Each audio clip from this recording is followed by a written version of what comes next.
Hey there, welcome. I'm Emma Durbis from Align, and our theme for the day is anxiety. So I've been leading breathwork since 2017, and I have to say, anxiety is probably the number one thing that brings people to this practice. And this is something that is so common for us to experience. So anxiety is something that has been a big part of my adult life at various times. And the number one tool that I have turned to for support and for shifts in my experience has been breath work. So, just a moment to note what I think is most helpful about this breathing practice, the style of breathing for learning about and observing our experience of anxiety. It kind of offers a way to bring up a sensation that's similar to anxiety in a space where we feel at ease. So when we're doing this practice, we're going to be in our probably our own homes, and hopefully that's a place where we feel comfortable. We're going to be possibly alone. And when we're alone, there's a couple different ways that can go, but it gives us space to really be with our own interior experience in a deep way because we're not tending to the emotional needs of others.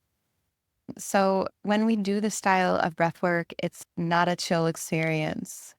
And don't be scared away. It is actually a hugely transformative experience, but it's not going to kind of dial down and downregulate the nervous system like other styles of breathing practices tend to.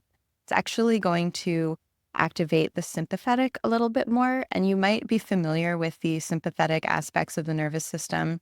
They're generally talked about as the fight flight response or the stress response in our bodies. And if you're wondering why you would want to do an activating breathwork practice when your sympathetic nervous system is activated all the time, yeah, that's a great question to have. But again, the environment that we're doing this practice in and the conditions surrounding it are so different than the conditions where our lives unfold, right? Where we're interacting with people, things are getting triggered, and we don't have the space to be with the full sensation. We're usually just trying to make it stop as quickly as possible. So when we're able to use breath work to bring up some of the energies and sensations that feel connected to anxiety for ourselves, we really have the space to hold that and to inquire, do some inquiry with our curiosity, and really see what happens when we can stay with a little bit of that a little bit longer.